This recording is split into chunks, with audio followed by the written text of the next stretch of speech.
At times I think he even thought of himself as European, but he wasn't really. Sure, he spoke French, German, Italian, Hebrew, Czech, some Spanish, but he was never at home in any of these places. He was more Central European, but not exactly that either. He didn't quite have that history, except by professional engagement and family roots. Russian, Polish, Romanian, and Lithuanian Jews.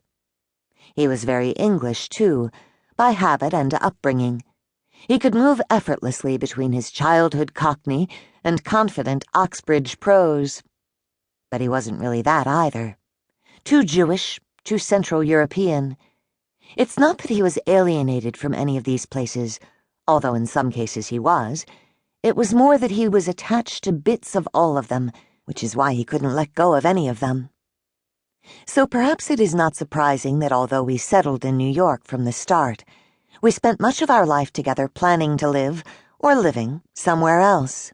We were expert packers, and often joked that we would write a book together called something like At Home in Europe, Everything You Need to Know About Schools and Real Estate.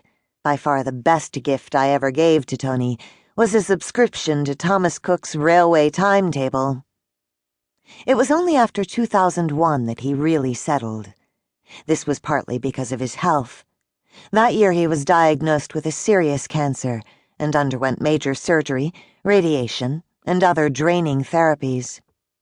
Partly, too, because of the WTC attack. It became increasingly difficult to travel, and the horror of the event itself, combined with his illness, had a homing effect.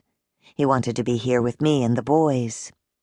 Whatever the reasons, in the years that followed he slowly became more and more, though never quite, American. Ironically, at the very moment when he found greatest reasons to be critical of its politics. He acquired citizenship. "Quiz me," he would say to the kids in the weeks before the test, and they would gleefully take him through the paces, no matter that he had taught American politics for years at Oxford. Around 2003 I noticed a shift in his thinking, and in his writing, from them to us, the way we live now. These were also the years of the Remark Institute, which Tony founded in 1995 and directed until his death. It was built along the same two axes that preoccupied him in his writing, bringing together Europe and America, history and contemporary politics. At the same time, he was writing Post-War, 2005, a mammoth undertaking which tested daily his physical and intellectual strength and discipline, especially as he recovered from cancer. I remember well his exhaustion and determination as he insisted on writing the essays in this volume, too, even as he was, as he put it, in the coal mines of a major book about Europe. I worried at how hard he pushed himself, but in retrospect, I see that he couldn't help it. As he immersed himself in post-war, he was hearing canaries in the mines of our own time. These essays, which beg us, and especially us Americans, to look back on the 20th century as we make our way into the 21st, were one result. So this is a collection of essays, but it is also a collection of obsessions. Tony's obsessions. They are all here.